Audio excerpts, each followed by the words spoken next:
Subscribe करें और bell दबाएं ताकि कोई खबर रह न जाए।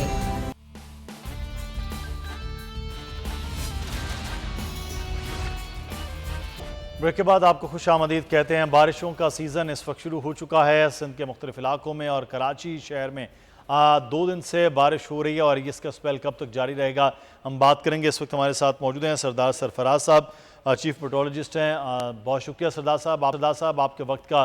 सरदार साहब, ये जो स्पेल है अब 1 या 2 दिन तक जारी रहेगा, मज़ीद हो सकता है, और कितनी तेज़ बारिश की तवक्को है? तो हम बताएं कि इस वक्त रब्ता उनके हो गया, दोबारा से रब्ता करते हैं। लेकिन कराची के मुख्तलिफ इलाकों में आज दोपहर से बारिश का सिलसिला शुरू हो चुका है। मुख्तलिफ इलाकों में इस वक्त तेज़ बारिश, कहीं पर हल्की बारिश है। कल भी कुछ इलाकों में बारिश हुई थी और अब ये कहा जा रहा है कि अगले 2 दिन तक इन बारिशों का सिलसिला जारी और सारी रहेगा। सरदार साहब हमारे साथ मौजूद हैं। सरदार साहब, स्पेल कब तक ये रहेगा और क्या तेज़ बारिश और अर्बन फ्लडिंग की तवक्को तो नहीं है कराची में? जी बहुत शुक्रिया। देखिए, जैसे आज हुआ है स्पेल, अभी कुछ एरियाज में तो तेज हुआ है, कुछ एरियाज में मॉडरेट हुआ है, इसी तरह का ही है। कल तक है ये कराची में, और बाकी सिंध, जो अपर सिंध और वेस्टर्न सिंध, खासकर दादू से ऊपर का जो इलाका है, वहाँ पर निस्बतन तेज बारिश है। वो आज भी, कल भी और परसों भी रहेगी कुछ एरियाज में। तो सिंध के ऊपर से फिर परसों तक ये 26 तक सबसाइड कर जाएगा। अलबत्ता बलूचिस्तान के कुछ एरियाज में, शुमाल मशरकी बलूचिस्तान के जो अजला हैं जहाँ पर फ्लैश फ्लडिंग का खतरा रहता है, वहाँ पर तो अगले 3 दिन तक एटलीस्ट रहेगा। 27 तक या 28 तक चलेगा ये सिलसिला। और उसी तरह से उसकी वजह से जो बलूचिस्तान के पहाड़ी इलाके हैं, वहाँ पर दोबारा से नदी नालों में सैलाबी तुगयानी का, रेलों का खतरा या खदशा रहेगा। तो कराची की अगर बात करें तो कल भी ऐसा ही मौसम मुतवक्के है सरदार साहब? जी बिल्कुल, कल भी इसी तरह से जनरली मेनली क्लाउडी वेदर और वक्फे वक्फे से कभी हल्की, कहीं पर दरमियानी और किसी इक्का दुक्का जगह पर तेज शावर्स भी कल भी मुतवक्के हैं।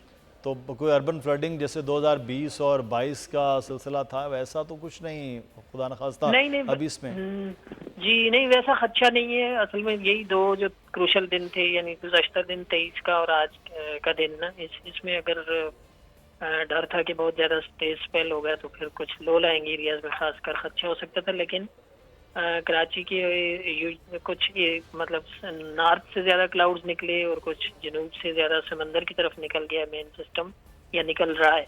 तो इसलिए अर्बन फ्लडिंग का ऐसा उतना खदशा नहीं है। अलबत्ता ये है जरूर कि तेज स्पेल जहाँ पर होता है, यानी आधे घंटे में 20-30 मिलीमीटर बारिश जहाँ हो जाती है, तो ज़ाहिर है नशेबी इलाकों में कुछ देर के लिए पानी वहाँ खड़ा हो सकता है। सही। तो है कि बड़े पैमाने पर कोई ऐसा अर्बन फ्लडिंग का मामला कराची शहर में कम अज़ कम अभी फ़िलहाल नहीं है। बहुत शुक्रिया सरदार सरफराज साहब हमारे साथ मौजूद थे जिस्ट। और अब मौसम में बस एहतियात कीजिए, जो कि इलेक्ट्रिक का वो अपना काम है, लेकिन यहाँ पर बिजली की तारों से और ऐसी जगहों से जहाँ पर कच्ची हों, अभी शेर रहमान बता रही थी कि दीवारें और छतें गिरने से सबसे ज़्यादा अमवात हुई हैं। डूबने के ऐसे मामला जो हैं वो अभी नहीं हुए। तो अपना एहतियात कीजिएगा, अपना ख्याल रखिएगा। अल्लाह हाफ़िज़।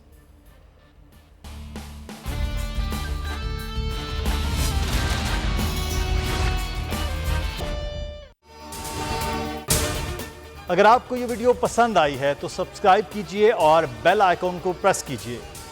पाकिस्तान की आईटी इंडस्ट्री जो है वो पाकिस्तान की एक्सपोर्ट में एडिशनल इजाफा कर सकती है अगले 3 सालों के अंदर, क्योंकि आईटी और बाकी जो 3 सेक्टर्स हैं, उन 3 सेक्टरों में आईटी में फ़र्क है। वो ये है कि ये शॉर्ट टर्म में आपको गेन दे सकती है, जो पाकिस्तान की नीड है इस वक्त। आईटी को तो पहले भी, इससे पहले वाली हुकूमतें और इससे पहले भी लोग डिफाइन करते आए कि जी यार आईटी से बहुत चेंज आ जाएगा।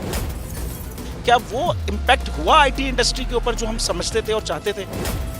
पाकिस्तान की आईटी एक्सपोर्ट्स इतनी हो जाएंगी कि पाकिस्तान के सारे मसले मसाइल ख़त्म हो जाएंगे? वो तो नहीं हुआ। आपकी जो पॉलिसीज़ हैं वो कॉन्फ्लिक्ट हो रहा है। क्या हमने ऐसी पॉलिसीज़ रखी हुई है कि गूगल मजबूर हो यहाँ पे ऑफिस खोलने में? पॉलिसीज़ के तहत करना होगा। वो 2 से 3 महीने 4 महीने में खुद ब खुद ऑफिस स्टार्ट करेंगे। जो आपके मुल्क का आईटी का एंटरप्रेन्योर है, $100 मिलियन तो वो बाहरी अकाउंट रोक लेता है। आप उसको मोटिवेट करके उसको फिर फोकस करें, उस पर इंसेंटिव करें, वो आपको 100 आएगा तो आपका 5 टाइम्स इंक्रीज हो जाएगी फौरन। टेक्सटाइल में हम क्या करते हैं, हम उठाते हैं बाहर के किसी ब्रांड के लिए टी शर्ट यहाँ बनाते हैं, उसको दे देते हैं। लेकिन अब आईटी के बाद अगर आप अपना ब्रांड बना के लोगो वहाँ पे बेचेंगे, चाहे B2B बेचें चाहे B2C बेचें, पॉसिबल है। पाकिस्तान की जो एक्सपोर्ट में ये $30 अरब से ज़्यादा का इजाफा इससे हो जाना खाली यार। गवर्नमेंट के फंडों से इदारे बनाकर اور ان کے تھرو کوئی ریولوشن آ جائے گا سوال ہی نہیں ہے. آپ نے انتخاب صحیح کر لیا ہے, اب آگے چیز صحیح کرنی ہے, بس آپ صحیح ڈائریکشن میں صحیح چیز ہوگی انشاءاللہ. میں سمجھتا ہوں $50 ارب تک کی IT ایکسپورٹ میں کنٹریبیوٹ کر سکتا ہے پاکستان. سبسکرائب کریں اور بیل دبائیں تاکہ کوئی خبر رہ نہ جائے.